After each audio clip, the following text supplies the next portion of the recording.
Alright, hello friends, welcome to यार्स का YouTube channel. मैं आयुष राठी आपका बहुत बहुत स्वागत करता हूं ट्रिक्स एंड चीट कोड्स के 106 एपिसोड में, और उम्मीद करते हैं कि आपको ये वीडियो पसंद आएगी। तो यार वापस से मैंने आपके सामने दो क्वेश्चन ले लिया है। पहले हम लोग एनटी अभ्यास आपसे क्वेश्चंस ले रहे थे, लेकिन अब मैंने आपके लिए 2020 का जो जनवरी का पेपर हुआ है, ठीक है, जो जनवरी वाला सेशन हुआ था हमारा, उसका 9 जनवरी से सेकेंड शिफ्ट का मैंने क्वेश्चन ले लिया। यहाँ पे दो क्वेश्चन मैथ्स से। अभी हम लोग पिछले कुछ सेशंस में 7, 8, 10 सेशंस में हम लोग फिजिक्स कर रहे थे, अब थोड़ा हम लोग मैथ्स के क्वेश्चंस करेंगे। और जेई मेन में आए हुए क्वेश्चंस हैं, मतलब एक्चुअल एग्जाम में ये क्वेश्चंस आए हुए हैं। अब आप लोगों को इमेजिन क्या करना है, आप लोगों को ऐसा इमेजिन करना है कि आप लोग जेई मेन के एग्जाम में बैठे हुए हो, ठीक है, और एग्जाम में बैठे बैठे आपको मान लो ये दोनों क्वेश्चंस नहीं आ रहे, आपसे सॉल्व नहीं हो रहे। एक क्वेश्चन तो न्यूमेरिकल टाइप है, जो 5 क्वेश्चन आजकल न्यूमेरिकल आ रहे हैं ना, 20 क्वेश्चन तो सिंगल करेक्ट आ रहा है और 5 न्यूमेरिकल आ रहा है, ठीक है, तो उसमें ऑप्शंस नहीं रहता। तो ये वाला आपके पास में क्वेश्चन है न्यूमेरिकल टाइप का मैथ्स का, और ये वाला क्वेश्चन सिंगल करेक्ट टाइप का क्वेश्चन है। तो दोनों ही क्वेश्चन मैंने ले लिया, एक ही पेपर से ले लिया। 9 जनवरी को ये पेपर हुआ था, उसमें से दोनों क्वेश्चन मैथ्स के। तो अब आपको इमेजिन करना है कि आप अभी एग्जाम हॉल में बैठे हुए हो, मेरे साथ बैठे हुए हो, और आप लोग को देखना है कि किस तरीके से, अगर आपको सॉल्व करना नहीं आता तो भी आप किस तरीके से +8 मार्क्स उठा सकते हो। 4 पिछले वाले क्वेश्चन में भी, इसमें भी, और 4 इस वाले क्वेश्चन में भी, ठीक है। इमेजिन करना स्टार्ट करना, मैं आप लोगों के सामने स्टार्ट करता हूं सॉल्व करना, देखना बहुत मजा आएगा आप लोगों को। सबसे पहले देखो, one end of a focal chord AB of the parabola y² = 8x is at a ½ -2, then the equation of the tangent to it at b is, ठीक है। सपोज कर लो आपको सॉल्व करना नहीं आता, ठीक है, आप बहुत ही एवरेज स्टूडेंट हो या फिर बहुत ही आप वीक स्टूडेंट हो, लेकिन फिर भी आप इसका करेक्ट आंसर कैसे मार्क करोगे देखना। देखो ध्यान से, ये जो पैराबोला है ये कैसा होगा, y² = 8x, ये ऐसा होगा पैराबोला, ठीक है। अगर आप ये जानते हो तो बढ़िया बात है, नहीं भी जानते हो तो आप x की वैल्यू पुट कर लो, x की वैल्यू 1, 2, 3 पुट करके देख लो, आपको y की 2 वैल्यूज मिलेंगी, प्लस माइनस ऊपर नीचे, इस तरीके का ग्राफ बनेगा, ठीक है। अब जो फोकस होता है इसमें, फोकल कॉर्ड मतलब फोकस से पास होता है, तो फोकस क्या होता है, ठीक है, इसको हम लोग ऐसा लिख सकते हैं, y² = 4ax, ठीक है। तो यहां से a की वैल्यू कितनी आती है, 2 आती है, तो 2 पे अपना क्या है, फोकस है, तो 2,0 पे क्या आएगा, फोकस आएगा। तो ये मान लो हमारा यहाँ पे फोकस है, लेट्स से, ठीक है। अब फोकल कॉर्ड मतलब एक ऐसा कॉर्ड होगा जो फोकस से पास होता होगा, तो 1/2, -1/2 पे एक पॉइंट है, तो मतलब कि 1/2, -1/2 पे 1/2, ठीक है, जो कि 2 से छोटा होगा, 1/2 यहां पर होगा, है ना, और -2 नीचे होगा, तो समथिंग समथिंग यहां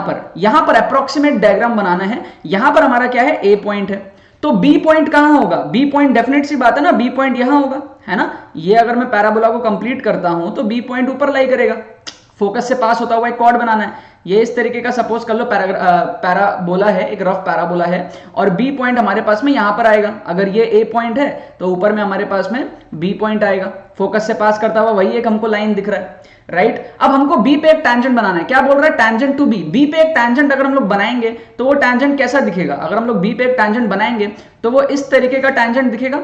एक रफ टैंजेंट बना रहा हूं मैं, राइट। तो ये आपको क्लियरली दिख रहा है, एक ऐसा टैंजेंट बन रहा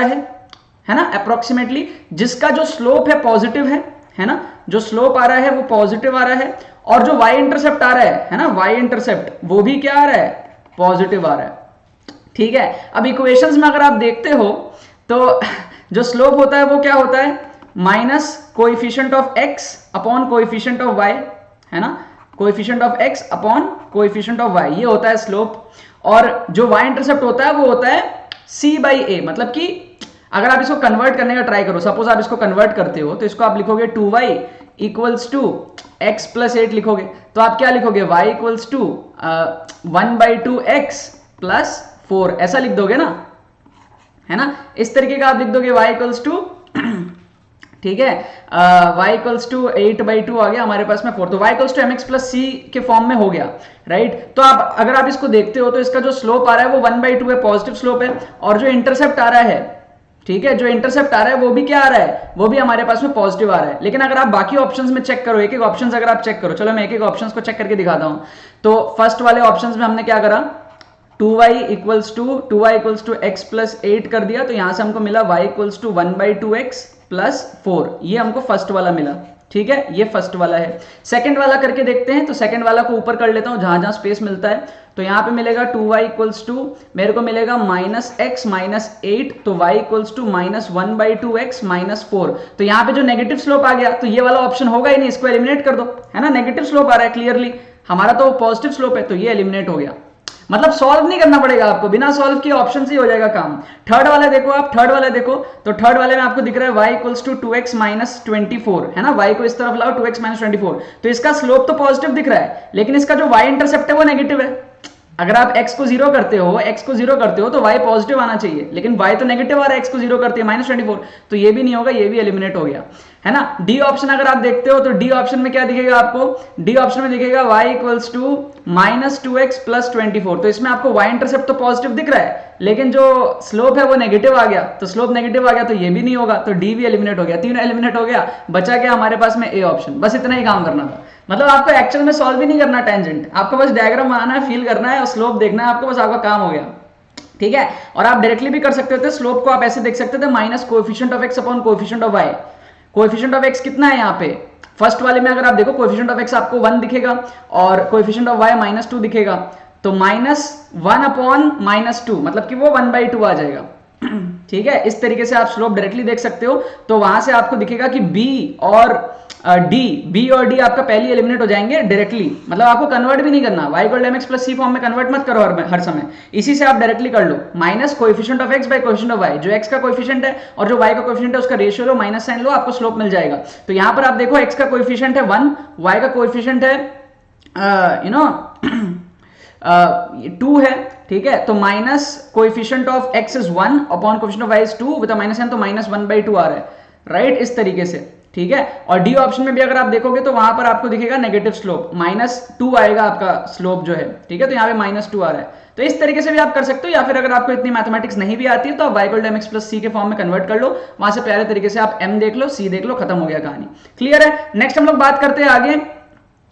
जो न्यूमेरिकल टाइप क्वेश्चन है, इसको बहुत सारे बच्चों को दिक्कत रहती है कि यार इसमें कैसे ट्रिक लगाएंगे, अगर ये वाला क्वेश्चन हमको नहीं आता है तो हम कैसे इसमें ट्रिक लगाएंगे। सबसे पहले एक चीज समझो कि नेगेटिव मार्किंग नहीं है आपके पास, अगर नेगेटिव मार्किंग नहीं है तो आपको ट्राई करना चाहिए, ठीक है, गलत हुआ तो कोई बात नहीं, बट ट्राई तो करो, छोड़ दोगे तो इससे बढ़िया क्या है यार, देखो वैसे भी नेगेटिव नहीं होने वाला, ट्राई करो, बाई चांस सही हो जाए तो +4 मार्क्स मिल जाएगा आपको। तो if the curves x² - 6x + y² + 8 = 0, पहला कर्व दिया हुआ है, आपको पता है यार ये सर्कल है, and x² - 8y + y² + 16 - k = 0, ये भी आपको दिया हुआ है, और बोल रहा है touch each other at a point in the largest value of k is,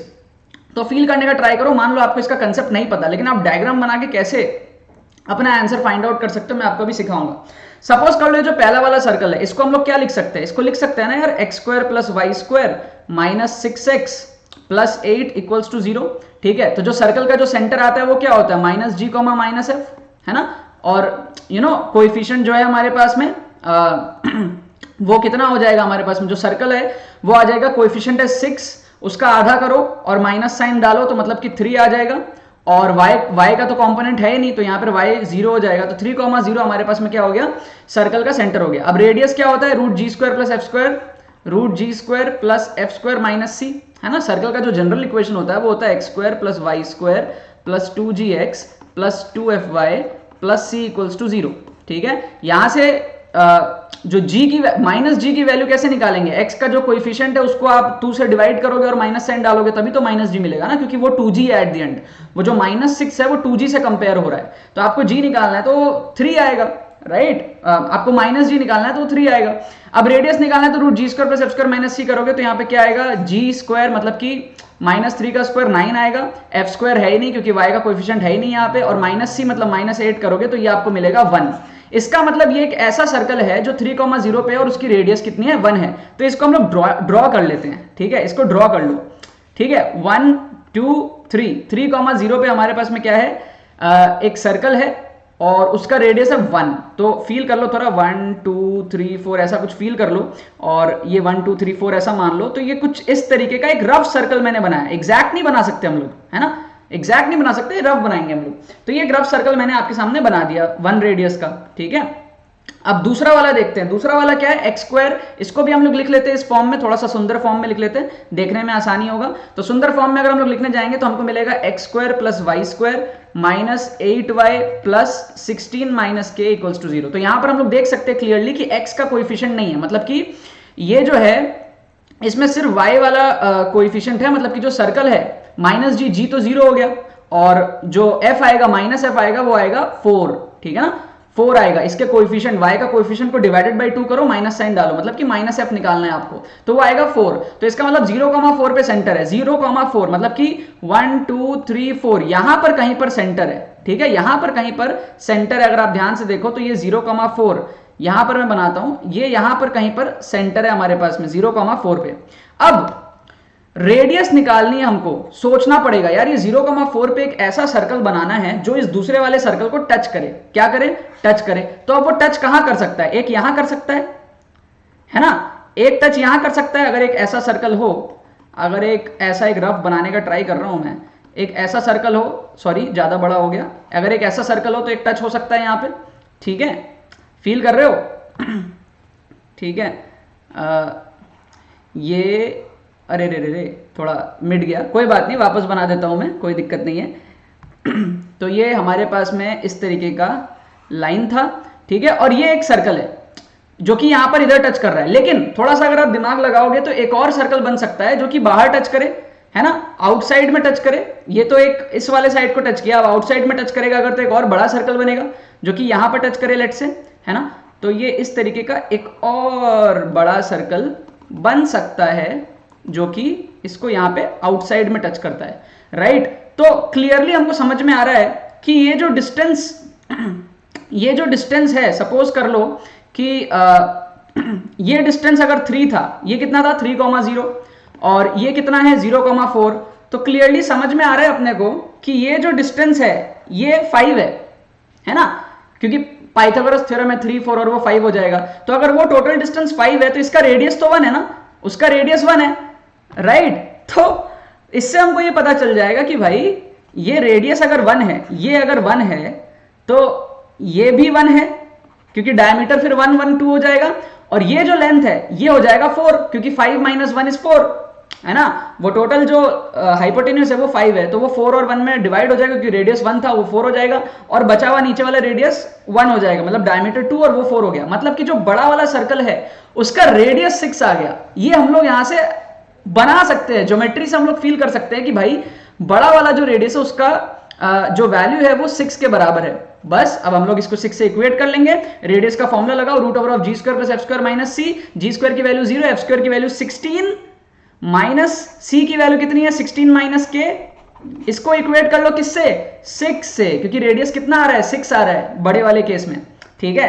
तो यहां पे हमारे पास में कितना हो गया 16 - 16 + k = 36, ये कट जाएगा, k की वैल्यू आ जाएगी 36, तो आंसर क्या हो जाएगा 36 हो जाएगा, ठीक है। आप लोग ये छोटा वाला सर्कल लेके भी कर लो, तो देख लो भाई दोनों में से किसमें बड़ा आ रहा है। तो छोटा वाला लेके अगर आप करोगे तो आप करोगे 16 - 16 - k = 4 से इक्वेट करोगे, क्योंकि छोटे वाला जो सर्कल है, ये जो छोटा वाला सर्कल है उसकी रेडियस है 4 और जो बड़ा वाला है उसका रेडियस है 6। तो इसको आप इक्वेट करोगे तो यहां से आपको k की वैल्यू मिलेगी 16, लेकिन आपको मैक्सिमम वैल्यू पूछी है, ज्यादा बड़ी वाली वैल्यू, लार्जेस्ट वैल्यू पूछा है क्वेश्चन में, देखो लार्जेस्ट वैल्यू पूछा है, तो लार्जेस्ट वैल्यू 36 होगा, तो 36 वाला हम लोग आंसर मार्क करेंगे। अगर मल्टी करेक्ट होता लेट से एडवांस में तो 16 और 36 दोनों मार्क हो जाता, बट यहां पर लार्जेस्ट वैल्यू 36 है, तो एक ही आंसर 36 आएगा, ठीक है। तो ये अल्टीमेट जुगाड़ था जो मैंने आप लोगों को बताया इस क्वेश्चन में। तो यार मजा ही आ गया, कुछ करना ही नहीं था, बस ऑप्शंस में से 3 ऑप्शन एलिमिनेट हो गए। फील कर लिया हमने कि जो टेंजेंट है वो पॉजिटिव है और उसका जो इंटरसेप्ट है y का वो भी पॉजिटिव है, और यहां पर हमने पहला वाला सर्कल बनाया, फिर फील किया कि दूसरा वाला सर्कल कहां पर है और उसकी रेडियस क्या होनी चाहिए अगर वो छोटा वाला में टच करता है और फिर वो एक्सटर्नल बाहर में मतलब उसको इंक्लोज करके टच करता है। एक होता है एक्सटर्नल टचिंग, एक होता है इंटरनल टचिंग। तो इंटरनल टचिंग में क्या हो रहा है, रेडियस बड़ी आ रही है ना, तो उसके अकॉर्डिंग भी आप k का वैल्यू निकाल के देखो, जिसमें आपका आंसर बड़ा आ रहा है वो आंसर हो जाएगा। अब इसमें आप बोलोगे यार इसमें तो बहुत ज्यादा झमेला है, बहुत ज्यादा झमेला नहीं है। इसमें हमने सिर्फ एक ही चीज यूज किया, 2 चीज यूज किया, एक सर्कल की सेंटर और दूसरा सर्कल का रेडियस, बाकी कुछ भी हमने यूज नहीं किया, कोई कॉन्सेप्ट यूज नहीं किया हमने कि भाई R1 + R2, R1 - R2, centre के बीच का डिस्टेंस, वो सारी चीजें हमने यूज ही नहीं करी। मैं ये अज्यूम कर रहा हूं कि आपने पढ़ाई करी ही नहीं है अच्छे से, आपने बस एक दिन क्लास अटेंड किया और आप जेईई के एग्जाम में चले गए और उस एक दिन में आपको टीचर ने सिखाया था root g square plus f square minus c radius होता है और सर्कल का centre minus g minus f होता है, उसी के बेस पे आपने दिमाग लगा के क्वेश्चन को सॉल्व कर लिया। क्लियर है? और ज्यादा टाइम भी नहीं लगा, मैंने आपको अभी एक्सप्लेन किया तो टाइम थोड़ा सा एक्सप्लेन करने में ज्यादा जाता है, बट जब आप खुद से सॉल्व करते हो ना तो इतना ज्यादा टाइम नहीं लगता। हालांकि मैंने जब इस क्वेश्चन को आज ही देखा पहली बार, ठीक है, मैं पेपर डाउनलोड किया 2020 का और मैंने देखा तो ये क्वेश्चन तो ओरली हो गया था और ये वाला क्वेश्चन भी मतलब बिना पेन पेपर के ही हो गया था। थोड़ा सा 2-2.5 मिनट मैंने सोचा कि हाँ एक यहाँ होगा एक यहाँ होगा, फील करके फटाफट से हो गया था। तो अगर आप पेन पेपर लेके करोगे फटाफट तो आप कैलकुलेशन फास्ट कर सकते हो, तो आपका 1-1.5 मिनट में काम हो जाता है। ठीक है, बचा डायग्राम बनाना, उसमें आपकी प्रैक्टिस चाहिए, जितना प्रैक्टिस करोगे उतना ज्यादा अच्छे से आप डायग्राम को बना पाओगे। आई होप आपको वीडियो बहुत ज्यादा पसंद आएगी। अगर आपको वीडियो पसंद है तो इस वीडियो को लाइक करना मत भूलना और शेयर करना मत भूलना बाकी सारे फ्रेंड्स के साथ, ताकि वो भी इस प्लेटफॉर्म का मजा उठा सके। बाकी तो बहुत बहुत धन्यवाद वीडियो को देखने के लिए, बने रहिए यार।